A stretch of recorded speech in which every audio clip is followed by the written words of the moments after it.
Hello and welcome to helping academy YouTube channel.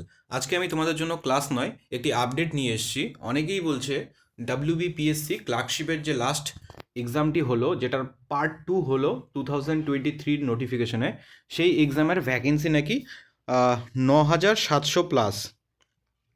তো এই কথাটি কতটা সত্য এটাই আমি তোমাদের সাথে আলোচনা করব। সোশ্যাল মিডিয়াতে কোনো ইনফরমেশনের উপর ভিত্তি করে কখনো তুমি ডিসাইড করবে না যে সেই এক্সামের ভ্যাকেন্সি কত।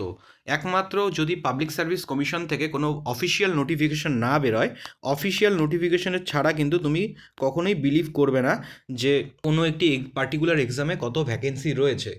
দেখো, এটা গুজবই। বিভিন্ন জায়গায় বিভিন্ন ইনফরমেশন তুমি পাচ্ছ। অনেকেই আমাকে মেসেজ করছো, কল করছো, জিজ্ঞেস করছো যে পিএসসি ক্লার্কশিপের সত্যি কি ভ্যাকেন্সি 9,700+। আবার অনেকে তো বলছে পুজোর আগেই নাকি রেজাল্ট বেরিয়ে যাবে। তো এটা কতটা সত্যি, এই ব্যাপারে কোনো ইনফরমেশন কে কোথায় থেকে পেয়েছো আমি জানি না। তবে তুমি যে কোনো ইউটিউব চ্যানেলে গিয়ে যদি তুমি জিজ্ঞাসা করো যেখানে এই নিয়ে আলোচনা হচ্ছে, তারা কিন্তু 9,700 ভ্যাকেন্সি এটা বলেই কিন্তু পার হয়ে যাচ্ছে। কেউ কিন্তু বলছে না সেই এক্স্যাক্টলি নিউজটার সোর্স কী আছে। তো তোমরা যখন ইনফরমেশন পাচ্ছ, তো তোমাদের জিজ্ঞাসা করা উচিত যে সেই সোর্সটি কী রয়েছে। উইদাউট এনি সোর্স তোমরা বিলিভ করবে না। তোমরা সবাই এডুকেটেড লোক। রাজ্য সরকারের এক্সামগুলোর এই বেহাল পরিস্থিতিতে কোনো সোশ্যাল মিডিয়ার কোনো গুজবে তোমরা কান দেবে না, এটাই তোমাদের কাছে প্রত্যাশা করব।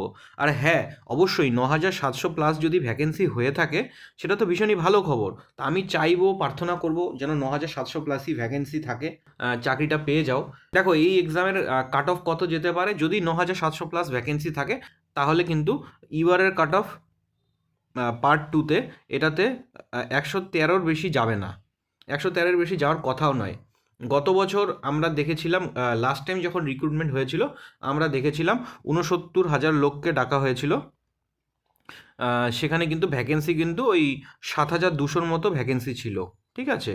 তো এবছর যেহেতু 89,000 লোককে পার্ট 2তে ডাকা হয়েছে, তো সেই হিসাবে আমরা বলতে পারি মোটামুটিভাবে ভ্যাকেন্সি, যেহেতু 10 গুণ করে ডাকা হয়, 1:10 রেশিওতে পিএসসি ডাকে, তো সেক্ষেত্রে ভ্যাকেন্সি আমাদের মোটামুটি 8-9 হাজার থাকতে পারে, যেটা কিন্তু একটা এস্টিমেট, কোনো অফিসিয়াল নিউজ নয়।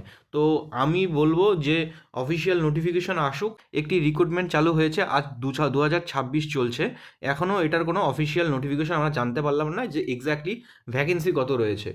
তো তোমরা যেহেতু জিজ্ঞেস করছিলে আমাকে মেসেজ করে, তো আমি ভাবলাম ভিডিও বানিয়ে দিই। তো এই ছোট্ট আপডেটটি তোমাদের জন্য ছিল। Thank you.